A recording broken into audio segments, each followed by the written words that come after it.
राजकीय गुरु असलेले विलासराव देशमुखांचे पुत्र श्री रितेश देशमुख आज मराठी आणि हिंदी चित्रपट सृष्टीमध्ये एक अतिशय चांगले आणि मोठे कलावंत म्हणून पूर्ण देशाला परिचित आहे, राज्याला तर घराघरामध्ये ते परिचित आहे। 1 मे पासून म्हणजे महाराष्ट्र दिनापासून त्यांचा राजे शिवाजींच्या नावानं चित्रपट सुद्धा प्रदर्शित होतोय, जो हिंदी, मराठी आणि तेलुगू भाषेमध्ये आहे।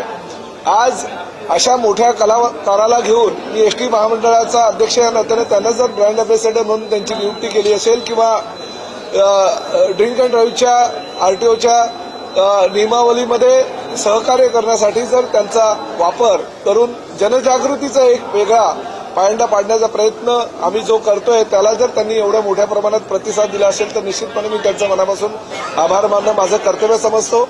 आज राज्याच्या दृष्टीनं अतिशय महत्त्वाचा निर्णय झालेला आहे, कारण एसटी महामंडळ जी घाट्यात आहे त्याचं उत्पन्न वाढवण्यासाठी सुद्धा रितेश देशमुखांचा आम्हाला फायदा होईल। एसटी महामंडळाचे जे नवीन नवीन उपक्रम आहेत जे आम्ही लोकांपर्यंत पोहोचवतो, ते उपक्रम रितेशजी देशमुख आणि त्यांची पत्नी यांच्या माध्यमातून आम्ही घराघरामध्ये ते पोहोचवणार आहोत।